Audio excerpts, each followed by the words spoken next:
Entrevista.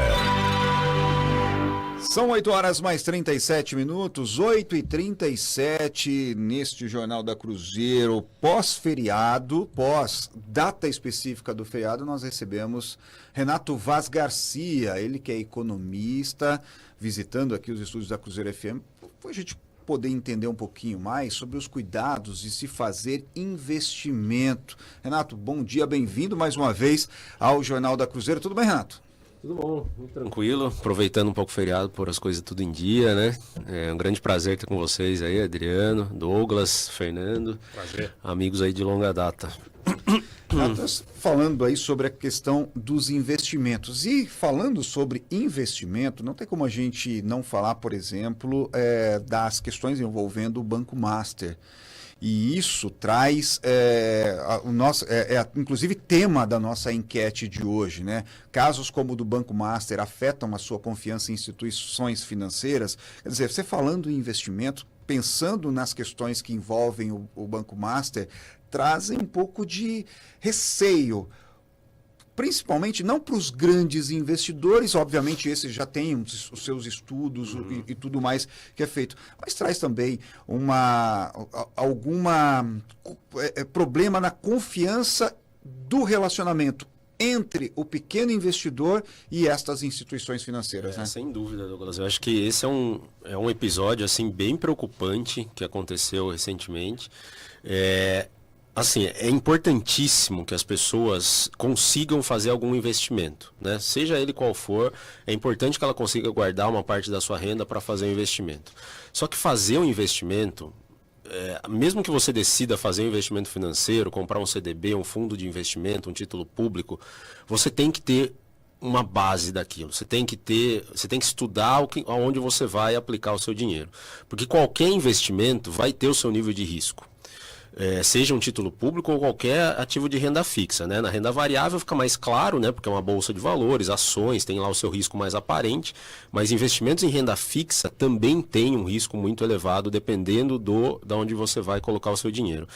E aí esse caso do Banco Master é um pouco mais... Aliás, tem várias perspectivas nesse caso do Master, né? Tem uma questão que envolve até episódios de ilegalidades que o Banco Master fazia com a compra do BRB, teve uma série de questões envolvendo isso. Tem uma questão que é o braço político do Banco Master, que tem uma série de intervenções ali feitas no setor político para garantir que o Banco Master funcionasse e fizesse as coisas do jeito que fez.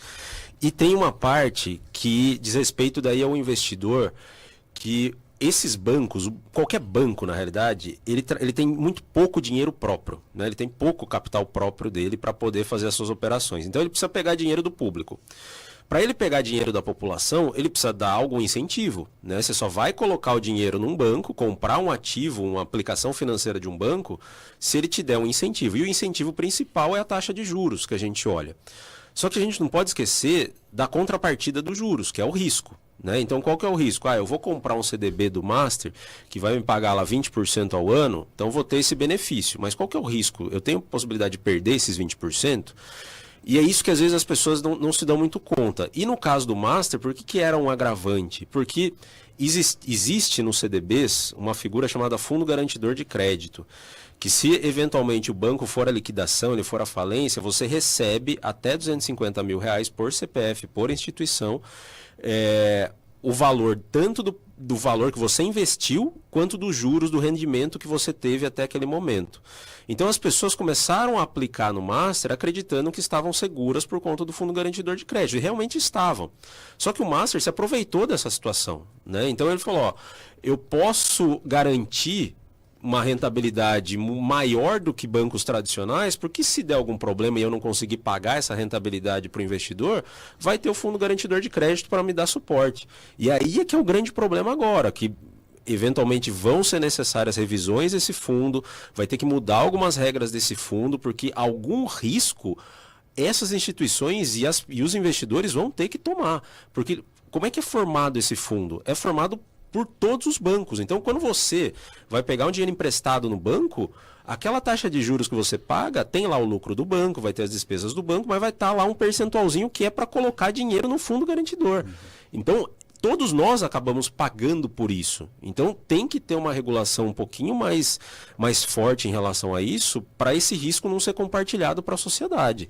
E as pessoas que eventualmente têm esses recursos lá no Master, elas vão receber esse dinheiro. Só que o fundo garantidor de crédito vai ficar com pouco caixa. E aí já está se discutindo também, ó, vai diminuir o volume do fundo garantidor de crédito, como é que a gente vai recompor isso? Vamos ter que aumentar a taxa dos bancos, vamos ter que jogar esse dinheiro, vamos ter que pegar esse dinheiro da população de algum jeito, e aí vai acarretar novos problemas, eventualmente, que o social acaba pagando por essas questões. Né? Nós temos visto recentemente um crescimento exacerbado nas chamadas fintechs, nesses bancos, como o Master e outros bancos em formatos digitais, inclusive hoje um dos maiores lucros registrados é de um desses bancos chamados bancos digitais e as chamadas fintechs que estão chegando. Para quem está começando uma vida de investimento, uma carreira de investimento, quais são os riscos que também estas fintechs e estes chamados bancos digitais podem trazer para quem está começando esse... Sim, então, a primeira coisa é você saber, assim, de certa forma, pesquisar um pouco sobre o banco, você identificar os produtos financeiros que aquele banco vende. Porque um dos grandes, dos bancos mais criticados, né, dos agentes mais criticados durante esse episódio do Master, foram as distribuidoras dos CDBs do Master, porque você diretamente não conseguia comprar um CDB do Master. Você dependia de um banco, né, dependia do Nubank, da XP, do BTG, e esses distribuidores distribuíam à torta e direita, né? Tipo, você inclusive ao comprar um CDB desse, você está beneficiando essa corretora que tem uma margem em relação a isso, tem uma taxa que ele ganha em relação a isso. Então, primeira coisa é você aplicar esse seu dinheiro, verificar aqueles bancos que têm uma segurança maior, né? Que não é um banco que surgiu do dia para a noite. Fintechs, você tem que tomar um certo cuidado, né? Observar as fintechs que são mais duradouras no mercado, que já têm uma bagagem histórica. E segundo, é verificar os produtos que você vai aplicar, porque não são todos os produtos, por exemplo, que você tem o fundo garantidor de crédito, né, que vai te dar essa segurança em caso de liquidação do banco. Você vai comprar, por exemplo, uma ação ou um fundo de ações, você não vai ter essa segurança do fundo garantidor de crédito. Então, o risco é totalmente seu. E em boa parte, isso também deveria ter uma parte de risco que você também corresse no caso dos CDBs. Tanto é que por isso que vai provavelmente alterar as regras do fundo garantidor. Mas, assim, é importante a pessoa ter consciência de investimento. O investimento não é uma coisa trivial. Investimento não pode ser feito simplesmente porque o gerente do banco ou porque o seu corretor está falando que aquele é bom. Você tem que observar o retorno que você vai obter, mas assim, perde um pouco de tempo olhando para o risco, né? Se tudo der errado, o que acontece? Se eu for precisar, por exemplo, resgatar esse dinheiro antes do prazo, o que eu perco? Né? Assim, isso é muito importante. Taxa de administração. Tem vários fundos que cobram a taxa de administração muito alta que corroem todo o seu investimento. Então tem que ficar atento a isso e tomar cuidado, né? Principalmente também com esses influenciadores que às vezes nem são da área de finanças, nem são de mercado financeiro e começam a discutir assuntos que assim não são assuntos que você discute assim de uma forma trivial, de uma forma informal. Às vezes são assuntos muito sérios que precisam ser mais destrinchados para a população entender os riscos que ela corre. Né? Professor, eu vou aproveitar, eu vou voltar de novo no Banco Master, porque eu sei que o senhor está falando sobre investimento, mas me pintou uma curiosidade. E esses fundos de previdenciários que investiram no Banco Master? Porque a gente exatamente. Tem quase 18 municípios, o São Roque foi um deles, por exemplo. O que vai acontecer com isso? Porque quando você falou do fundo garantidor, aí no caso, acredito eu, pelo que eu estou entendendo, é uma pessoa física, tá? Aqui já é um fundo previdenciário, aposentados e tudo mais. Esses não são garantidos, né, pelo fundo. Então, essa é uma discussão que vai longe ali, né, porque é uma preocupação principalmente para a pessoa física, né.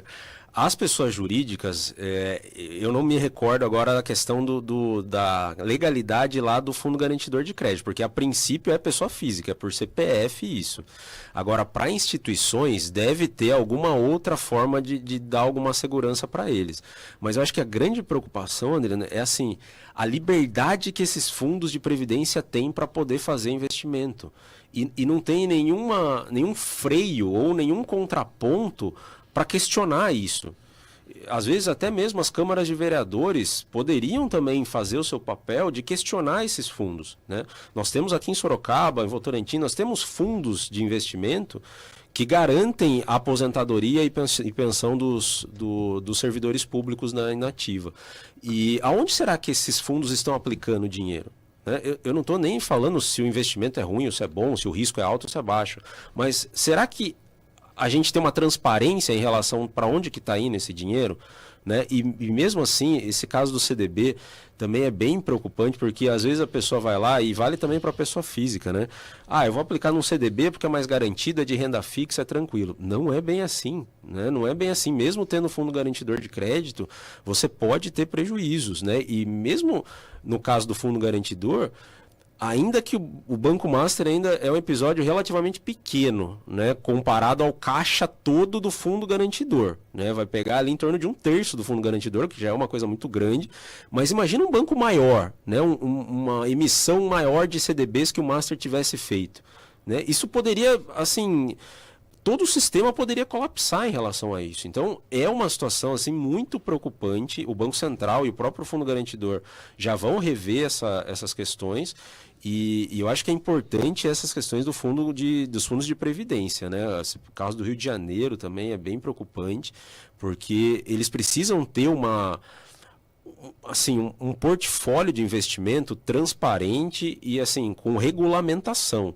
Né? Eu não posso aplicar, isso eu lembro que a Funserv tinha isso aqui em Sorocaba, na época que eu estava lá, você tem uma regra de aplicação, né? Você pode aplicar até tantos por cento em tal investimento, tantos por cento em tal investimento.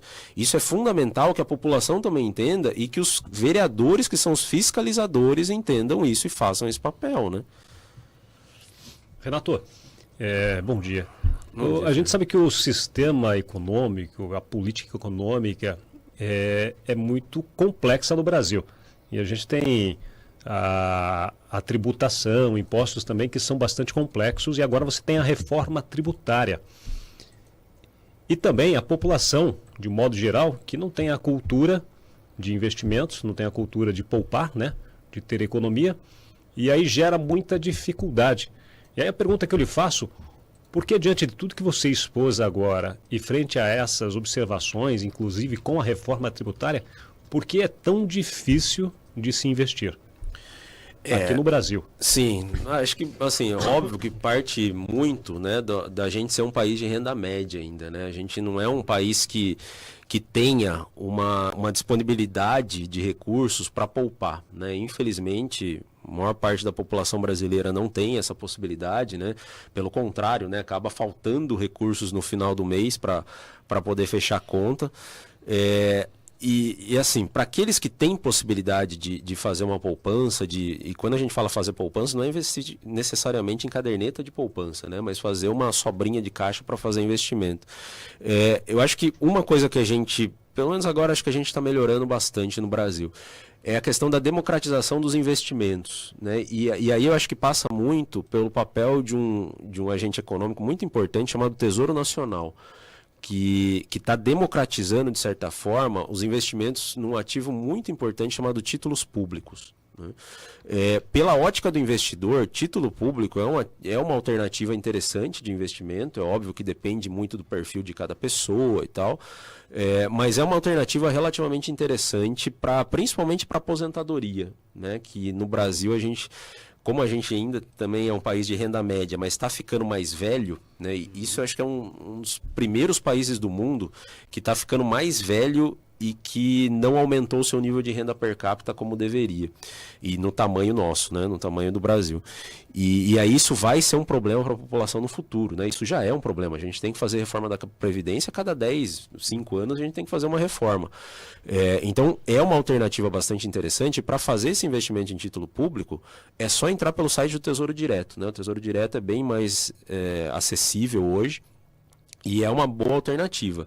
E eu acho que, assim, voltando de novo a essa questão do investidor, ele tem que tomar muito cuidado com indicações de investimento, né? Indicações que venham de corretor, de gerentes, de instituições, porque ali tem choques de interesse, obviamente, né? A pessoa que vai fazer uma venda para você, seja qual for o produto que o gerente vai te oferecer, ele também tem um interesse por trás daquilo, né? Ele está defendendo o seu, né? Então você tem que ter uma certa consciência financeira para poder pelo menos identificar ali alguma dificuldade, às vezes, que você possa ter com aquele investimento, ou até mesmo buscar a ajuda de um profissional para te ajudar nisso. Mas assim, eu acho que a gente democratizou bastante, mas ainda enquanto a gente não conseguir fazer reformas necessárias, não conseguir aumentar o nível de renda da população, essa discussão não vai avançar, né? Porque a gente não consegue gerar o que a gente chama na economia de uma poupança agregada, né? A poupança agregada é a soma de tudo que as pessoas guardam de dinheiro e colocam no mercado financeiro. E quando a gente não conseguir gerar uma poupança agregada muito grande, a gente vai ter problemas realmente. São 8h mais 53. Renato Vaz Garcia, economista, conosco aqui no Jornal da Cruzeiro desta sexta-feira. Renato, vou pedir para você aguardar ficar mais um pouquinho com a gente vai fazer um rápido giro dos nossos apoiadores culturais. Na sequência, a gente tem muito mais assunto relacionado à economia, a investimentos e muito mais ainda aqui no Jornal da Cruzeiro. Economista Renato Vaz Garcia, aqui no Jornal da Cruzeiro, falando sobre investimento. Renato, você dizia na resposta, então, na questão levantada pelo nosso Fernando Guimarães, sobre a questão de cultura das pessoas, de se ter a cultura de fazer investimento, de poupar, para aí sim buscar uma carteira de investimento. A falta disso também, por exemplo, numa questão da escola, na educação, hoje se vê um pouco mais, a escola trabalhando um pouco mais essa questão de empreendedorismo, das crianças começarem a aprender a lidar com o dinheiro.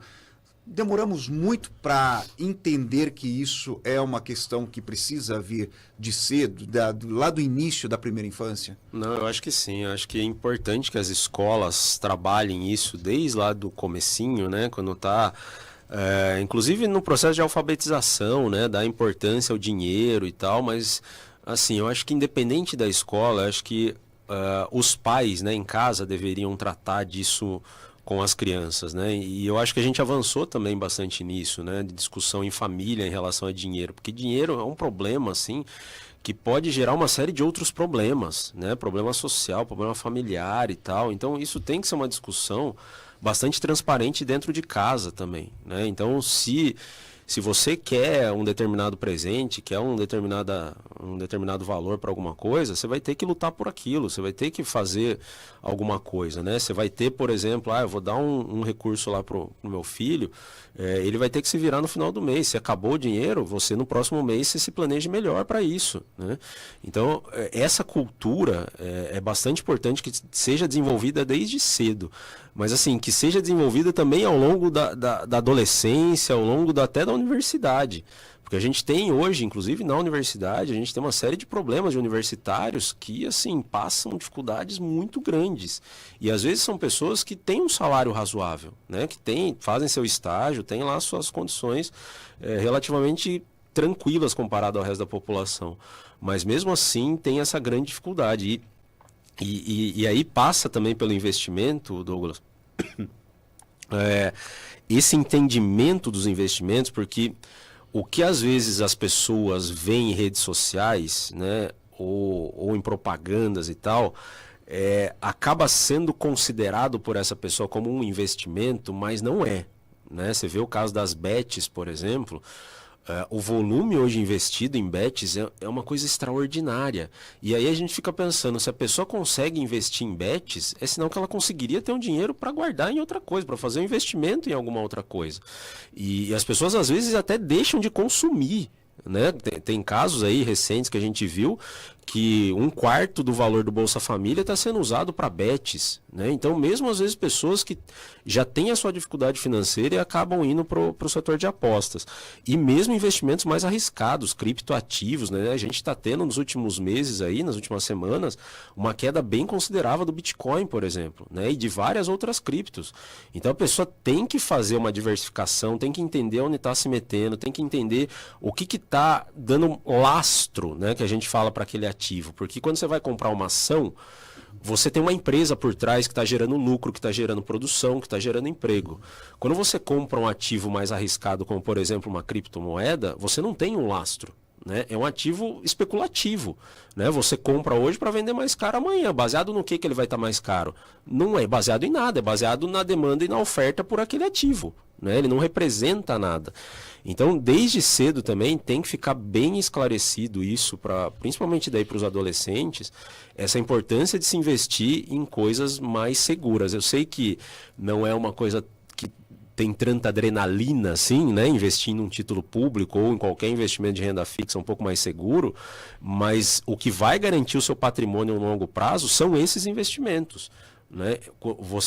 Quanto mais cedo você começa a investir nesses ativos, mais cedo você vai conseguir se aposentar com os recursos desse ativo. Né? Quanto mais jovem você começar a aplicar, melhor. E aquela coisa, tem que às vezes ser muito mais racional do que emocional. Então vamos procurar ativos mais segurança. Óbvio que você pode ter um ativo ali um pouco mais arriscado uma hora ou outra, mas assim, o seu patrimônio ao longo da vida só vai ser formado a partir de investimentos mais seguros. Quando você fala a respeito você falou a respeito da educação financeira, falou da criança. Vou tentar partir para um lado mais lúdico. Mesadinha. Lembra? Mesada? Sim, a mesada. Vou até dar um... Isso é boa, hein? Mesadinha. Mesadinha, né? Eu vou dar um depoimento de uma pessoa que eu conheci. Tem uma criança... Não tem a ver com mensalão, né? Não. É chamado mesadinha, né? Antes, né? Uma criança quer comprar um videogame. Aí ela recebe dinheiro de aniversário, dinheiro de vó, dinheiro de não sei o que, de tarefa que ela executa tal. Ela guardou e comprou um videogame. Você acha que numa maneira lúdica não é uma introdução a esse tipo de ensinamento? Não, sem dúvida. Eu acho que isso daí é fundamental, porque, de novo, ela vai conseguir, né, o que ela quer a partir de um sacrifício. Né? E assim, é engraçado a gente falar isso, porque quando a gente fala de economia, de dinheiro, a gente às vezes olha muito para o benefício. Né? E isso vale para a criança, isso vale para nós adultos, isso vale para o governo. Olha muito para o benefício daquele gasto que eu vou ter. Mas qual que é a contrapartida daquilo? Eu vou precisar abrir mão de alguma coisa. Né? E isso vale para qualquer um. E a hora que a gente observa essa coisa que a gente vai ter que abrir mão, é que aí que é o problema. Né? E todo o estudo da economia, ele é feito não olhando assim, única e exclusivamente para o benefício que você vai ter dos gastos e das coisas que você tem de benefício ao consumir alguma coisa, mas sim do que você vai abrir mão para ter esse benefício. Porque o benefício você vai ter, né? Ele pode ser maior ou pode ser menor, comprando um videogame ou gastando para fazer uma escola, como o caso do governo. Mas assim, o que eu vou abrir mão para fazer isso? Será que vale a pena? Né? E aí é que é a grande questão que a gente às vezes bate bastante na tecla, né? Na universidade, acho que economista de uma forma geral. As decisões econômicas, aliás, a economia ela é chamada no passado da ciência triste, né? Da ciência que traz tudo que é ruim para a sociedade, porque a sociedade só está interessada no benefício, né, na coisa boa que vai ter. E o economista é sempre aquele profissional que vai falar, mas veja bem, tem esse outro lado que você vai ter que abrir mão. Se você quer comprar mais uma coisa, vai ter que ter menos da outra. Isso a gente chama de custo de oportunidade. E a sociedade precisa entender que esse custo de oportunidade é o que a gente fala, inclusive, que não tem almoço grátis. Né? Tudo vai ter um custo na sociedade, seja para uma criança, para um adulto ou para um governo. Né? Renato, ansiedade e pressa. Dentro daquilo que você comentou agora na sua resposta sobre as bets, também sobre investimentos, a cultura do povo, é porque o cidadão brasileiro, essa ansiedade, essa pressa de já ver o retorno do dinheiro. Você investe um valor, ainda que seja, sei lá, R$10, para a gente vir um pouco para a realidade média financeira do cidadão brasileiro. É a pressa de já ter esse valor daqui 1 mês, 2 meses, 3 meses. E o investimento, se fala muito de investimentos a curto prazo, a médio prazo, a longo prazo. Isso confunde muito as pessoas.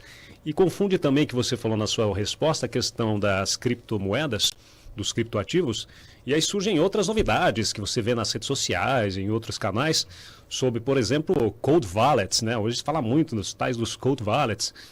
Então as pessoas ficam perdidas nesse sentido. Como trabalhar essa questão da pressa, fazer com que o cidadão entenda, o dinheiro você vai ter esse retorno, mas esse curto prazo não significa que é daqui a um mês, né? Não, sim, aqui a propaganda também assim, incita muito a gente, né? Porque passa a ideia de que esses ditos investimentos vão fazer você ficar rico do dia para a noite. Né? Isso acontecia quando não tinha criptoativo, não tinha essa questão das bets, isso acontecia muito com bolsa de valores, né? As pessoas entravam, colocavam sua economia na bolsa e achavam que no dia seguinte ia estar milionário. Ainda até existe isso, né? Tem vários trades aí que ficam prometendo essas questões, mas isso é muito perigoso e aí, de novo, vai na questão mais fundamental. Como a gente é um país de renda relativamente baixa, né? As pessoas ficam buscando alternativas rápidas de dinheiro para poder garantir ali o seu patrimônio. Mas assim, investimento, é bom que se fale, sempre quando a gente fala em investimento, óbvio que você vai ter algum de curtíssimo prazo que você pode eventualmente ganhar algum dinheiro e tal, mas assim, é muito difícil você construir, você não vai construir patrimônio no curtíssimo prazo. Eu sempre costumo falar do exemplo do Warren Buffett, né, que é o maior exemplo, né, de investidor financeiro que a gente já tem recentemente.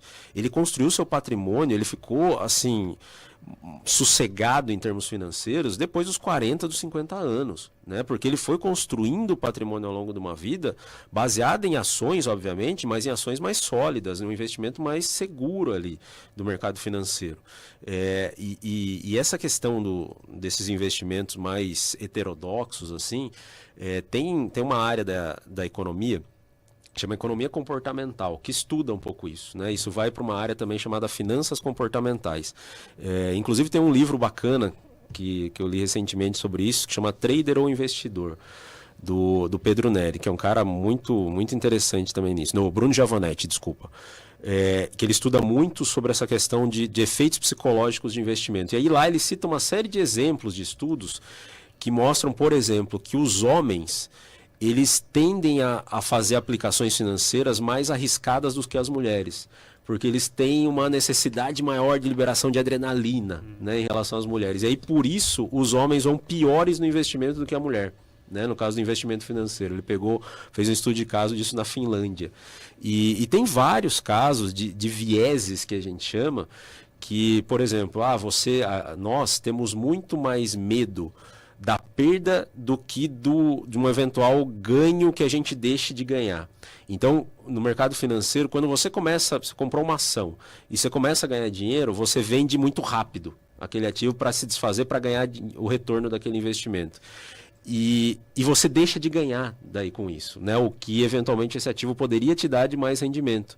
E no caso da perda, a hora que você perde, por exemplo, 10% de investimento, você fala, putz, eu vou aguardar mais uma semana aí, porque eu vou esperar chegar de volta ao preço que eu comprei a ação. Aí vai mais uma semana, cai um pouco mais. Agora não tem mais como cair, vai subir a semana que vem. Não sobe, continua caindo. E nessa você vai perdendo patrimônio, né? Tem vários exemplos aí. Tem um exemplo que eu estava comentando esses dias com um colega, que ele comprou ações de uma empresa e ele gastou acho que 10 mil reais, né, em ações dessa empresa. E essa empresa entrou em processo, acho que entrou inclusive em recuperação judicial e tal, e esses 10 mil reais se transformaram em 700 reais. Né? Então a pessoa perdeu muito dinheiro porque simplesmente vai aguardando, né? Semana que vem vai melhorar, não tem como cair mais, e assim vai, né? E você vai vendo seu dinheiro derreter ali, e aí vai entrando no desespero, né? A pessoa fala, putz, e agora? Onde eu vou recuperar esse dinheiro? Nas bets, que eu vou conseguir ganhar mais rápido. E aí vai uma bola de neve, né? Às vezes tem gente, Fernando, que acaba pegando dinheiro emprestado para fazer essas apostas. Isso é uma coisa absurdamente perigosa, né, para a população. E aí não é só um problema da pessoa em si, é um problema social também. Porque esse problema da pessoa acaba desencadeando problemas em outros também, né, na sociedade como um todo. Né? Renato, para a gente mudar um pouquinho o rumo dessa prosa, mudar um pouquinho o tema desse bate-papo, porque os Estados Unidos removeram as tarifas extras de 40% que vinham sendo aplicadas à parte de produtos brasileiros. A assinatura desta revogação aconteceu aí ainda esta semana, né, pelo presidente norte-americano.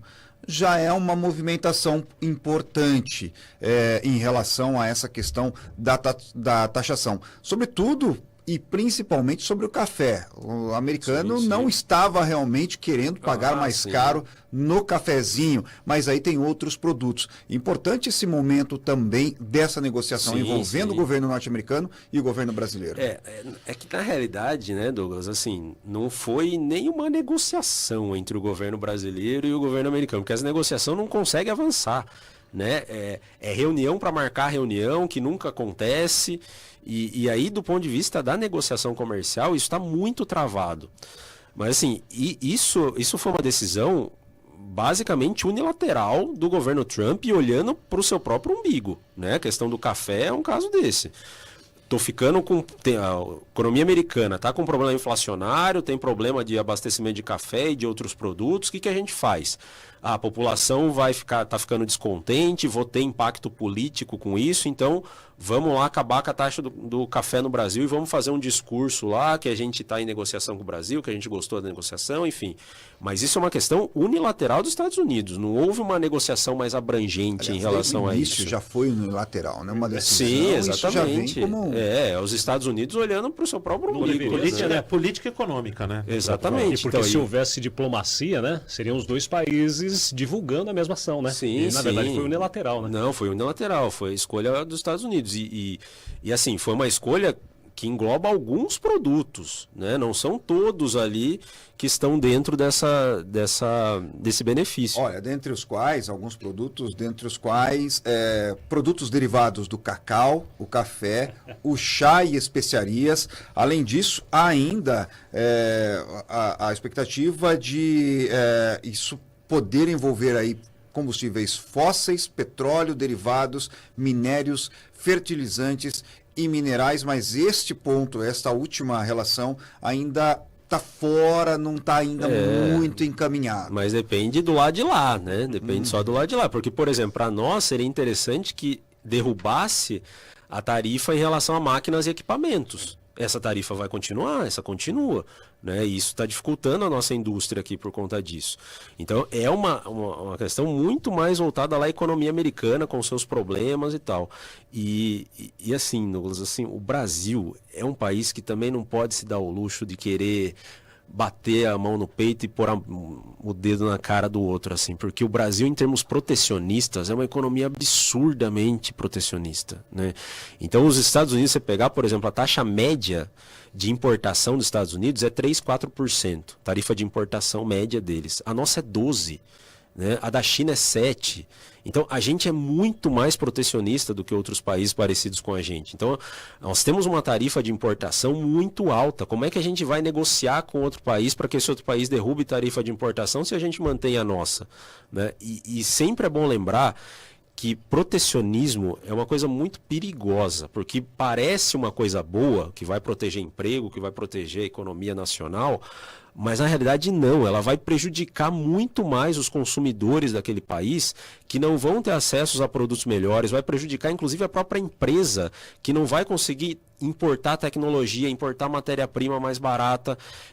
Tem um economista que ele fez uma analogia esses dias atrás no Twitter, falando sobre o caso da invasão de técnicos estrangeiros aqui no Brasil, né? E aí ele cita o caso do Abel Ferreira lá do Palmeiras, falando que muitos técnicos brasileiros são protecionistas, que não querem esses estrangeiros aqui, né? Meio uma ideia que dá pra gente levar pro comércio isso.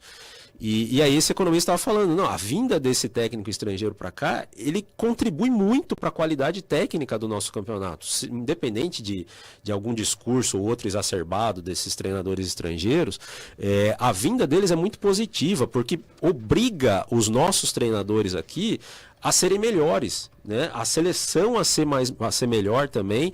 Então, a seleção de treinadores, né? Então, isso beneficia o campeonato. E a mesma coisa com produtos que a gente importe.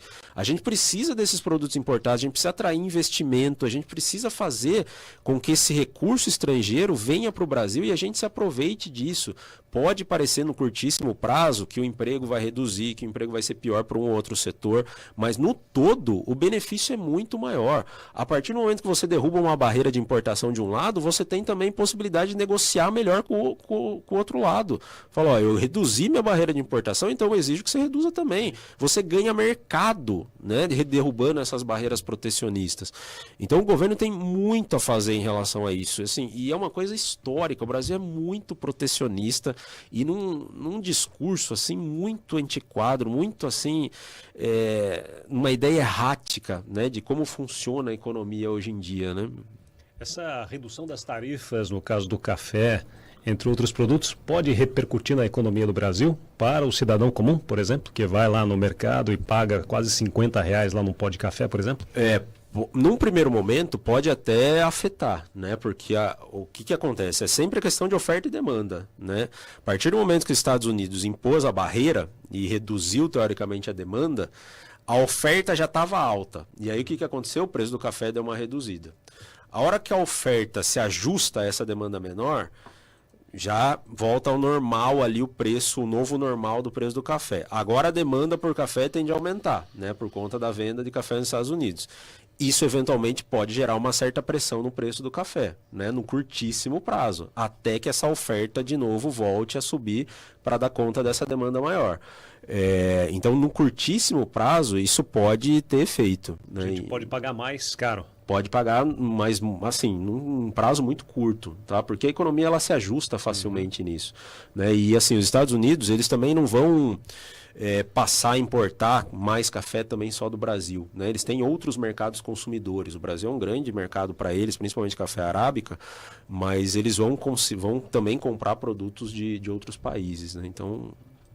Renato Vaz Garcia, economista, conosco hoje no Jornal da Cruzeiro. Renato, obrigado mais uma vez por estar junto com a gente, trazendo esclarecimentos aí relacionados primeiro à questão dos investimentos. É importante que nós tenhamos essa maturidade para buscar os investimentos corretos e também falando um pouquinho sobre essa questão do tarifaço imposto por Donald Trump, lá ainda no mês de junho, julho, e agora parece que o próprio presidente norte-americano começa a olhar com outros olhos. Renato, obrigado mais uma vez. Microfones da Cruzeiro sempre abertos, afinal de contas, sempre é importante ter pessoas que tragam esse tipo de esclarecimento aqui ao nosso público. Não, eu agradeço aí o espaço de vocês. Eu acho que é sempre bom a gente estar discutindo esses assuntos que afetam no bolso, afetam o dia a dia das pessoas. Pessoa que vai fazer sua compra no final do mês, que vai fazer a sua compra de um apartamento, de um carro, vai viajar, ela precisa se planejar para isso, né? O investimento não é só para fazer aposentadoria, também para fazer uma viagem. Então é importante sempre fazer esses esclarecimentos e a pessoa sempre buscar informação, né? Não acreditar piamente nesses influenciadores, tomar muito cuidado com isso, porque tratar de dinheiro é uma coisa muito séria, né? O dinheiro não aceita desafios. Exatamente. Não é fácil ganhá-lo, né? Exatamente. Então, desculpa, e aí é que a gente é muito rápido difícil de perder entender. também, né? As pessoas têm uma dificuldade tão grande de conseguir o dinheiro, né? E aí acaba colocando em investimentos tão assim, sem entender o que está fazendo, onde está colocando o dinheiro. Então tem que dar valor para o dinheiro mesmo, né? Renato, obrigado mais uma vez, sucesso. Eu que agradeço.